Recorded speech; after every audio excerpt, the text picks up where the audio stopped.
73 e última. Aprendamos quanto antes. Aprendamos o quanto antes. É interessante. Aqui ele está falando, contempla mais longe, vê se você enxerga mais longe. Estamos chamando a atenção. Vejam amanhã, o futuro, não fica vendo o agora, né? Vê lá onde você vai chegar desse comportamento, dessa maneira de ver, dessa maneira de ser, de sentir. Até onde você vai durar. Não deixa a vida dar uma pancada em você. Depois, aprendamos o quanto antes. É a próxima lição de número 73. Carta de Paulo aos Colossenses, capítulo 2, versículo 6. Como, pois, recebeste o Senhor Jesus Cristo, assim também andai nele. Como, pois, recebeste o Senhor Jesus Cristo, assim também andai nele. Como você o recebe? Emmanuel, entre os que se referem a Jesus Cristo, podemos identificar duas grandes correntes diversas entre si. A dos que conhecem por informações e a dos que receberam os benefícios. Os primeiros recolheram notícias do Mestre nos livros ou nas alheias exortações. Entretanto, caminham para a situação dos segundos, que já lhe receberam as bênçãos. A estes últimos, com mais propriedade, dever-se-á falar do Evangelho. Como encontramos o Senhor na passagem pelo mundo? Às vezes, sua divina presença se manifesta numa solução difícil de problema humano, no restabelecimento da saúde do corpo, no retorno de um ente amado, na espontânea renovação da estrada comum para que nova luz se faça no raciocínio. Há muita gente informada com respeito a Jesus e inúmeras pessoas que já lhe absorveram a salvadora caridade. É indispensável, contudo, que os benefícios do Cristo, tanto quanto experimentam alegria na dádiva, sintam igual prazer no trabalho e no testemunho de fé. Não bastará fartarmos-nos de bênçãos. É necessário colaborarmos, por nossa vez, no serviço do Evangelho, atendendo-lhe o programa santificador. Muitas recapitulações fastidiosas e muita atividade inútil podem ser peculiares aos espíritos meramente informados. Todavia, nós que já recebemos infinitamente da misericórdia do Senhor, aprendamos, quanto antes, a adaptação pessoal aos seus sublimes desígnios. E aí nós vamos... Aqui ele está falando assim, como você recebe Jesus, o Senhor Jesus Cristo, assim também andai nele. Em síntese, é mais ou menos isso. Qual é a sua visão a respeito do Cristo? Como você vê o Cristo? Qual a importância do Cristo? Como você o recebe? Dessa mesma importância é que você tem que procurar caminhar com ele na vida. Porque senão, ele quer dizer que vai ficar uma idolatria. Jesus, evoluído, bom, incrível, mas é lá. Eu faço aqui outra coisa. Fica uma distância, né, daquele que eu digo seguir, digo aprender, digo ser mestre, lá, muito longe. Mas eu tenho minha vida aqui, eu faço o que eu quero, eu não sou perfeito, e vou colocando um monte de teoria secundária para nunca transferir esse grau de importância que eu dou ao Cristo para eu andar conforme seus ensinamentos. Eu diria mais, admira-o menos, mas passe a buscar se comportar de acordo com os ensinamentos. Admire menos, né? Porque na verdade a gente só vai admirar verdadeiramente um mestre quando você estiver tentando empregar a teoria do mestre. na sua vida. Senão você não sabe se ele era bom ou não. Um professor de matemática está ensinando matemática. Mas eu não cheguei na fase da minha vida que eu nunca precisei dessa teoria aí. Então eu não sei se ele é bom, se ele não é. Mas no dia que eu for aplicar na minha vida, eu falo, puxa, mas meu professor fazia isso até de cabeça. Né? É igual bolo, ó, receita é bom para ele. Eu fui lá na internet e olhei a mulher, deu a receita, ficou bonito o bolo dela. Eu fui fazer, não deu certo. Aí que eu vi, puxa, essa mulher tem prática, hein? Essa mulher, porque eu vi a diferença entre como ela faz, com a leveza, com a agilidade. Eu fiz a mesma coisa e não deu o mesmo resultado. Aí que eu admiro mais ainda aquele que faz e que está empenhando nesse processo. Senão, fica uma distância muito grande. Eu vou sempre falar assim, faz bolo bem, mas eu nunca tentei fazer a receita dele. Parece que é bom, mas só vou saber se é bom quando eu tentar fazer. E aí vamos lá. Entre os que se referem a Jesus Cristo, podemos identificar duas grandes correntes diversas entre si. E é verdade. A dos que conhecem por informações e a dos que lhe receberam os benefícios. Dos dois, né? As duas. Os primeiros, aqueles que conhecem ele por informações, os primeiros recolheram notícias do mestre nos livros ou nas alheias exortações. Entretanto, caminham para a situação do segundo, porque no início você começa estudando, ouvindo falar, procurando saber, vai se impressionando com Jesus, vai querendo conhecer aquele homem mais profundo, busca estudar o perfil psicológico dele, como ele era tão diferente de nós, quem é esse homem, você vai se buscar a respeito dele, o que ele ensinava, porque é natural nós pensar assim, poxa, Jesus veio no mundo, como ele era o que ele era e eu não consigo ser.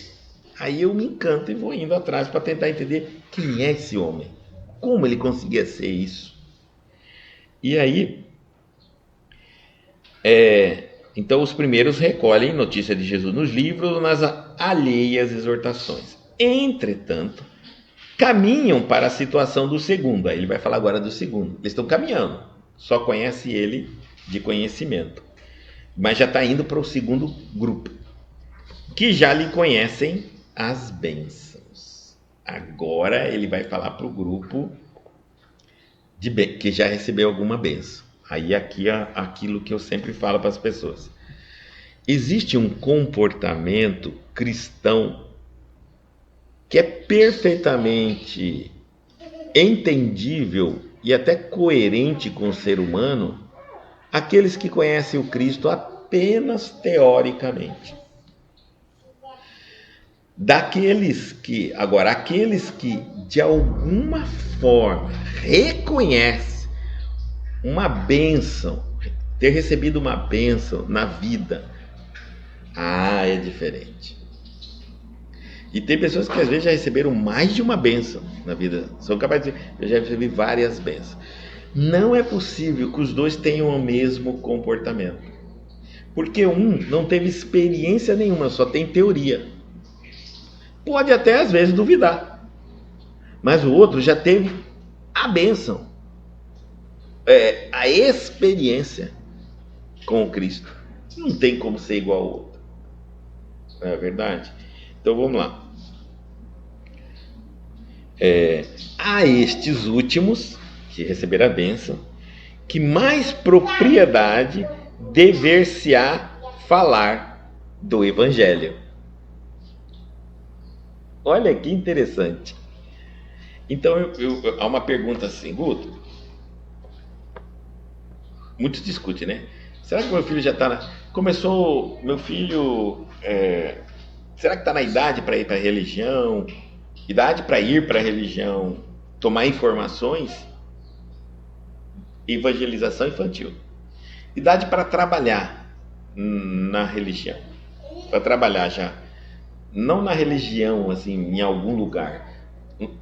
começar a fazer reforma íntima, se preocupar, ler, querer se transformar num ser humano melhor, querer ser útil aonde quer que ele esteja, ficar mais inculcado com a sua própria evolução, consigo mesmo, amor próprio, desenvolver dentro. Que idade? A partir dos 16 anos já é possível fazer isso, né? Mas aí a pergunta é assim: pode? É possível. Primeiro, fazer uma entrevista com o jovem.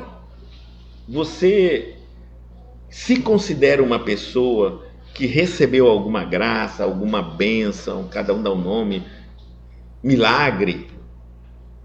Você sente que você foi beneficiado de alguma maneira pelo mundo espiritual? Ou pelo Cristo? Ah, eu sinto, Guto. Então você tem que começar imediatamente. Você é diferente do segundo grupo.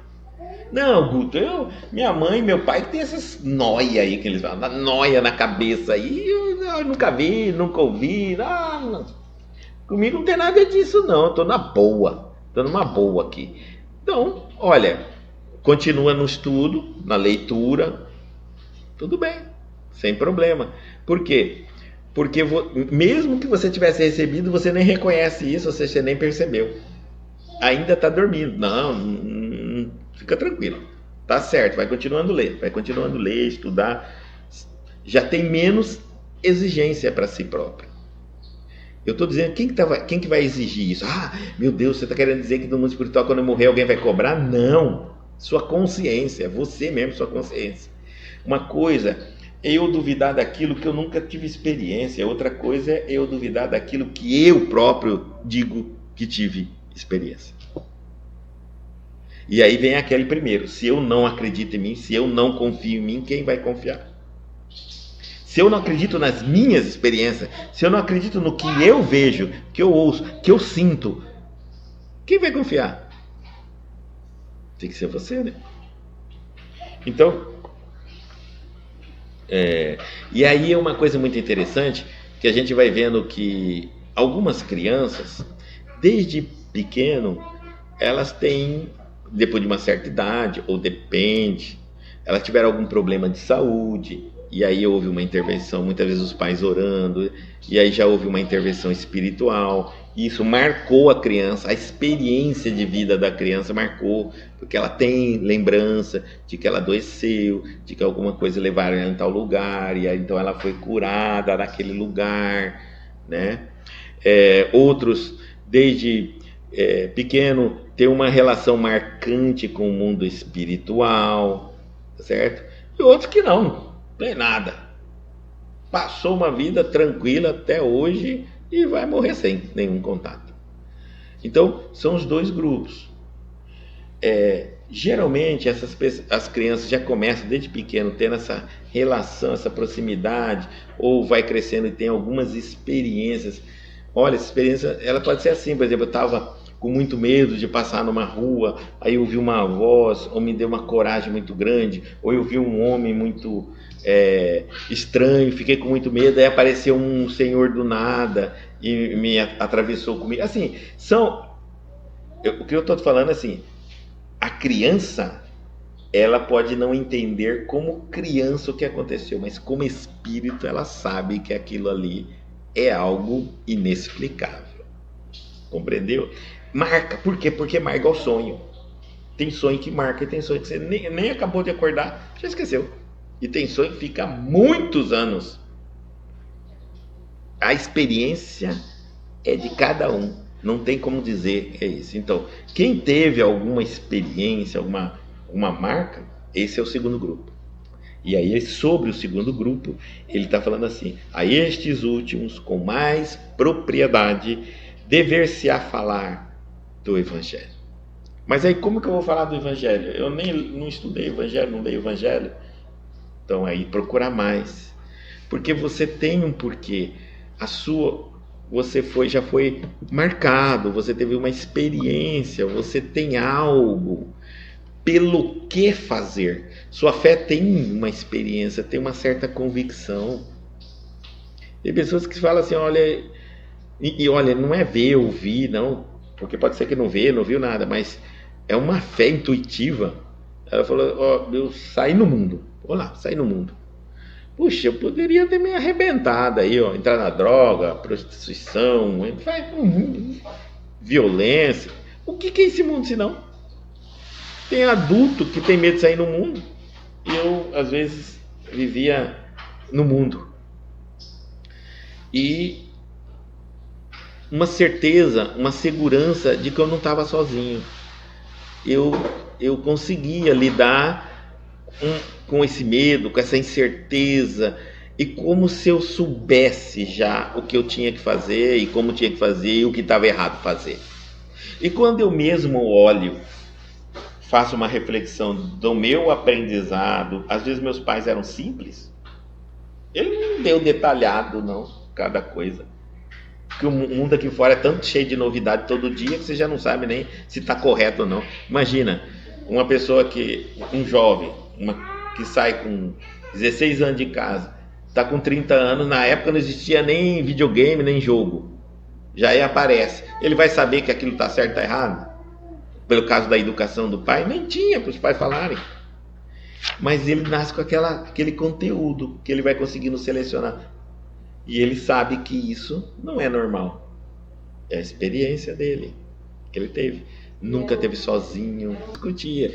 O mesmo que nós estamos falando aqui, que às vezes só foi feito boas escolhas, outros que tem tudo, pai e mãe do lado, 24 horas do dia, só escolhe coisa errada. Tá vendo? Mesminho, só faz coisas erradas. Então, e aí ele está dizendo aqui, ó, para esses que já têm algo a dizer sobre si mesmo, um contato, uma certeza que existe, um acolhimento espiritual, lhe resta mesmo é fazer o trabalho, tem que fazer reforma íntima, trabalhar para a evolução, pregar o evangelho, ajudar os outros que não encontraram o caminho, orientando aqueles que têm alguma experiência. Ótimo, você teve alguma experiência, né? Fazer com que a pessoa, olha, nada é por acaso. Se você teve uma experiência, você tem um caminho diferente daquele outro que não tem.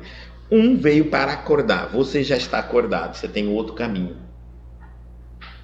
Caminha, evoluir e ajudar os que não estão acordados.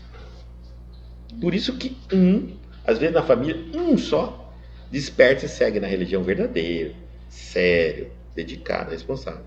O resto, ninguém mais. Despertou. Vai de cada um. Parece um pouco a vida de Eurípides, esse ensinamento. Quando Eurípides vai falar com Jesus. Fala mais alto. Lembrei da história de Eurípides, do Arsanudo, que ele não trabalhava numa forma religiosa, mas tinha já o despertamento espiritual. Então ele teve um sonho com Jesus. E aí diz que Jesus vinha falar com ele chorando. E ele ficava, acho que Jesus estava chorando. Eu não me recordo exatamente, mas parece que Jesus estava triste, chorando. E aí ele olhava e perguntava para ele: "O que foi, mestre? O senhor está triste com o mundo, com aqueles que estão fazendo coisas erradas no mundo?" E aí ele fala assim: "Não, eu estou triste com aqueles que já sabem o conhecimento cristão e ainda não praticam." Mais ou menos assim. Você vê, é isso mesmo, é isso literalmente, essa maneira de nós enxergarmos. Tá? Se nós temos que saber, eu estou no primeiro ou estou no segundo grupo? Tá? E aí, ele diz assim, ó, como encontramos o Senhor na passagem pelo mundo? É uma pergunta, como que nós enxergamos, como nós encontramos o Senhor, o Cristo? Por experiência ou por teoria? Entendeu? Ele estava, como que nós encontramos? Essa pergunta é para cada um de nós fazer. Como que eu encontrei o Cristo? Tá certo? Como? Eu hoje digo que o meu primeiro encontro foi teórico ou meu primeiro encontro foi as bênçãos?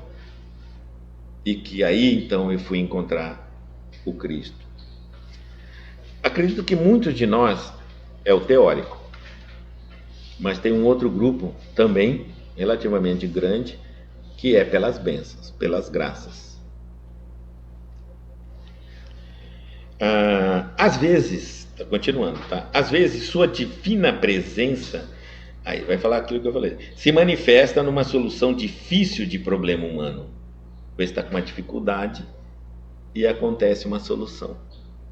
É quando então você reconhece que aquilo ali teve uma intervenção divina, um milagre, seja o nome que você dá, uma bênção, um milagre, algo aconteceu, né? Seja de um problema humano.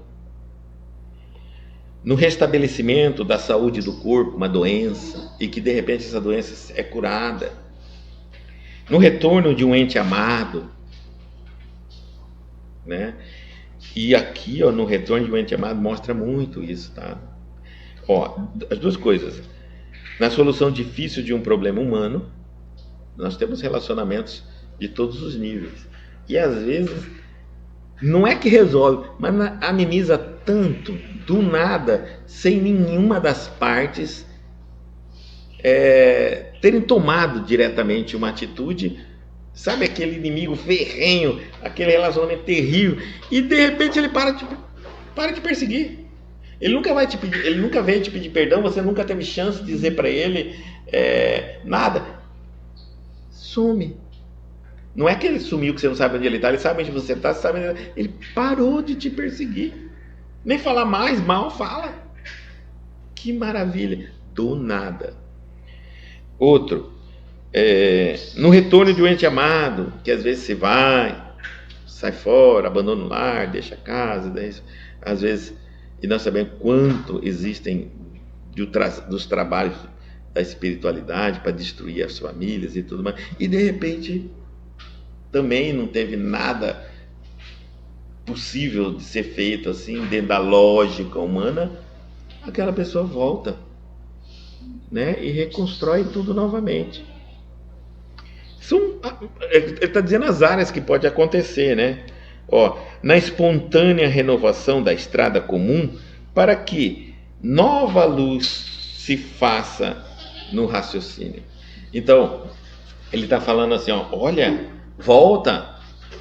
Se você teve espontaneamente uma manifestação na sua vida, na doença, no relacionamento humano, o que quer que seja na sua vida, na sua profissão, vida financeira, seja o que for, por que isso acordou? Aí, ó, para uma espontânea renovação da estrada comum, para que nova luz se faça no raciocínio. Ou seja, se você não incluía nos seus raciocínios antes Deus, agora, como aconteceu algo que você não consegue explicar, você já começa a aceitar a mãozinha, o dedo de Deus nas questões da sua vida. Então, seu raciocínio agora já não é totalmente isolado de Deus. Sempre você está unindo, né? Apontando, dando uma chance para enxergar algo divino. Aí ele diz, há muita gente informada com respeito a Jesus e inúmeras pessoas que já lhe absorveram a salvadora caridade. Então, há muitas pessoas que a gente está vendo cada vez mais, pessoas que estão dando show aí de conhecimento sobre Jesus, sobre a vida de Jesus, até o que não está nem escrito, eles estão falando tudo na Bíblia. Show, mas só teoria vazia, e principalmente teorias que não tem nem como comprovar, né? E estão falando, estão aí. Agora, existem aquelas inúmeras pessoas que já absorveram a salvadora caridade. Salvadora caridade. Salvadora de quem? De quem absorveu. Então, não é uma caridade de salvar os outros. Absorveram a salvadora caridade. A caridade que está salvando, que salvará, que salva a pessoa que teve essa experiência com Deus na vida. Essa caridade, qual caridade que ele está falando, Augusto? A caridade de resolver o problema humano, de restabelecer a saúde, foi uma caridade espiritual. No retorno de um ente amado, Essa caridade é salvadora de quem? Salva quem? Você que estava com problema de relacionamento humano, problema de saúde, seja o problema que for, né? E aí ele diz assim, é indispensável, agora vai dizer para nós, né? É indispensável, contudo, que os beneficiários do Cristo, aqueles que receberam, que tiveram essa experiência, que receberam a caridade salvadora, que tiveram contato com o Cristo, com o espiritual, com o milagre, com tudo, tanto quanto experimentam a alegria da dádiva, olha, fiquem alegres, o tanto, porque você precisa ser, no mínimo, grato. E a gratidão nos traz alegria, paz, né? Pega isso daí, ele está dizendo, sintam igual prazer no trabalho e no testemunho de fé. Aqui ele dá uma pancadinha na gente, porque ele diz assim, ó, quando a gente fala da graça que a gente recebe da vida, quando a gente fala de como a gente acredita em Deus e como Deus é bom na nossa vida, a gente fala sempre assim, muito alegre, muito seguro, muito bem. Mas, por que a gente não sente essa alegria, esse prazer na hora de trabalhar para o bem? Né? E no testemunho da fé, na hora que você tem que testemunhar a sua fé, que você, por exemplo, vamos supor que você estava com uma doença muito séria, aí essa doença foi curada, aí você vai dar aquele depoimento, você vê que a pessoa está muito feliz, que ela alcançou uma graça, ela se libertou daquela doença, então ela vai ter mais tempo de vida na terra. Cadê essa mesma alegria? Ele está falando quando ela fala do trabalho, entendeu? No testemunho da fé, cadê essa alegria? Então, por quê? Para você não se tornar ingrato, tá? Aí ele diz assim, não bastará fartarmos-nos de bênçãos, ficar cheio de bênçãos, colecionar bênçãos, é necessário colaborarmos por nossa vez no serviço do Evangelho, atendendo-lhe o programa santificador. Então ele fala assim, ó, não adianta você também se tornar aquele colecionador de bênçãos. Não, porque é isso, Deus me deu, Jesus fez, Jesus, e não adianta nada, você vai ter que também participar do serviço do Evangelho, que é fazer sua reforma íntima e auxiliar aqueles que desconhecem o Evangelho. Ele está dizendo, muitas recapitulações fastidiosas e muita atividade inútil podem ser peculiares aos espíritos meramente informados, ou seja, os espíritos da primeira categoria, aqueles que só são informados, que só sabem do Cristo, que muitas vezes até estudaram somente o Cristo, esses recapitulam o tempo todo o texto. E a gente vai vendo que a mensagem do Cristo ela é muito simples. É amor. Né? Amor. A evolução não, muito simples. Mas existem 1 milhão de maneiras, infinitas maneiras de dizer isso. E das maneiras mais difíceis como das maneiras mais fáceis. E aí ele diz assim, muitas recapitulações fastidiosas, ficam recapitulando aquelas coisas, né? Mastigando, e para tornar cada vez mais difícil, mais técnica a mensagem. E muita atividade inútil. Aprende, e não tem uma atividade, uma atitude útil para si próprio e para a comunidade que está em volta. Aqui comunidade é desde aquele que está do meu lado até a minha cidade onde eu moro. Não tem nada útil. Tá certo? E aí ele diz assim. Aí ele fala, por isso que é coisa peculiar dos espíritos meramente informados, só os que se informam. Todavia, ele está dizendo assim, vai chamar nós que já recebemos infinitamente da misericórdia do Senhor. Alguém, se você já recebeu uma graça, uma bênção, se você já reconhece, não tem ninguém que pode dizer que é uma bênção de Deus na sua vida, é você que sente isso, é você. Não vai na história de mãe, né? De mãe e de pai. Mãe e pai tem mania de chegar pro filho e falar assim: não, quando você era doente, eu fui em oração e Deus curou. Pronto, essa história não tem valor para você. Porque é a mãe que disse. E você já viu, mãe é mãe, né? Pai também é pai. Então, não funciona. Tem que ser aquela que a criança diz: eu me lembro que eu fiquei doente. Eu sentia isso, eu sentia aquilo.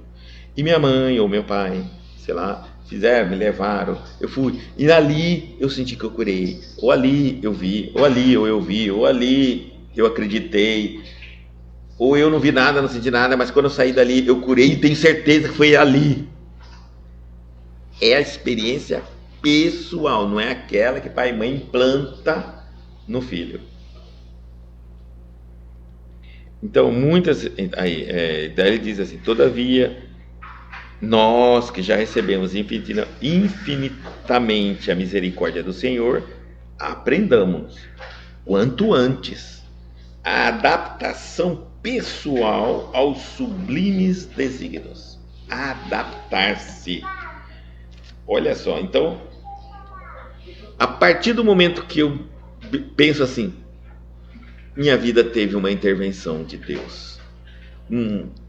Aconteceu algo comigo que eu tenho certeza que é inexplicável para mim, no meu contexto, até então, e eu acho que foi uma intervençãozinha. E a partir daquele momento, a minha obrigação é pegar a minha vida pessoal e adaptar aos sublimes desígnios do Cristo. Há uma outra, também se foi o Cristo, porque agora nós estamos falando para várias religiões, né? Então, vamos supor que você é budista e você acredita, sei lá, você fez uma oração, você fez uma oferenda, um incenso para Buda, para te ajudar num determinado acontecimento da sua vida. E você acredita, você sente, você percebe que Buda te ajudou. Vai se adaptar sua vida pessoal aos ensinamentos de Buda. Aquele a quem você acha que teve uma interação com você. Certo? E não se gabe apenas pela quantidade, aqui está bem claro, né, da quantidade de interações que você teve. Porque você se tornou apenas um colecionador de bênçãos. Mas e o que está tendo de retorno dessas bênçãos em relação a você e aquele que tanto lhe concede graças, bênçãos e tudo mais? Será que você está se tornando uma pessoa mais devota, mais próxima, mais servidora? Será que você está tentando seguir pelo menos os desígnios daquele que tanto te socorre? Essa é uma pergunta que a gente deixa.